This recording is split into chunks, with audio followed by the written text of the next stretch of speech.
La bourse de Paris clôture dans le rouge ce soir après une journée en dents de scie. Le CAC 40 termine à moins 0,32% pour s'établir à 6 613 points. Les investisseurs sont restés partagés entre une réunion de la Réserve fédérale confuse, une croissance américaine pour le deuxième trimestre en dessous des attentes et des résultats décevants pour certaines entreprises. Ils ont dû d'ailleurs digérer encore aujourd'hui une nouvelle avalanche de résultats. Côté statistique, les investisseurs ont pu aujourd'hui regarder le PIB en France qui se redresse de 0,9% au deuxième trimestre 2021 après être resté stable au trimestre précédent selon l'INSEE. L'inflation, toujours en France, elle ralentit en juillet avec une augmentation de 1,2% contre 1,5% le mois précédent. En Allemagne, la croissance, elle, rebondit de 1,5% au deuxième trimestre 2021, après une contraction de 2,1% sur les 3 premiers mois de l'année. En zone euro, le PIB, lui, bondit de 2%, toujours au deuxième trimestre.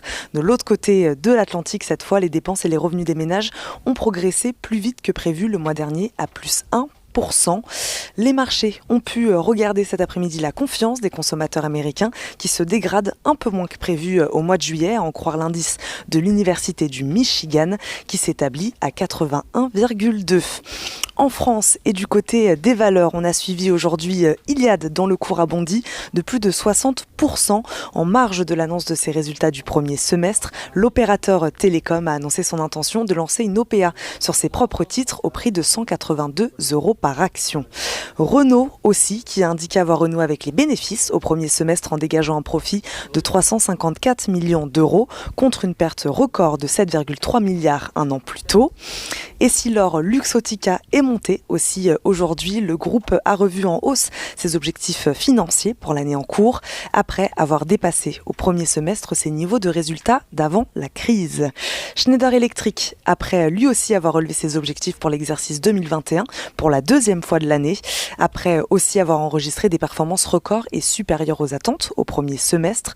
Sur la période de janvier à juin, le résultat net du groupe a doublé à 1,56 milliard d'euros contre 775 millions d'euros au premier semestre 2020. Vinci renoue avec les bénéfices au premier semestre. Le géant du BTP a dégagé sur les 6 premiers mois de l'année un bénéfice net de 682 millions d'euros, à comparer avec une perte nette de 294 millions d'euros sur la même période de 2020. Il a par ailleurs annoncé ne pas s'attendre à retrouver dès cette année le niveau de profitabilité d'avant la pandémie en raison du poids des activités de concession. Legrand a relevé son objectif de chiffre d'affaires pour 2021 à la suite d'une hausse de ses résultats au premier semestre. Le spécialiste des infrastructures électriques vise désormais une croissance organique de son chiffre d'affaires d'au moins 10% cette année contre une hausse comprise entre 4 et 7% auparavant. Engie qui fait état de performance en nette hausse au titre du premier semestre avec notamment un résultat net récurrent part du groupe de 1,4 milliard d'euros. Enfin, L'Oréal et Hermès qui publient tous les deux des résultats en nette progression au premier semestre.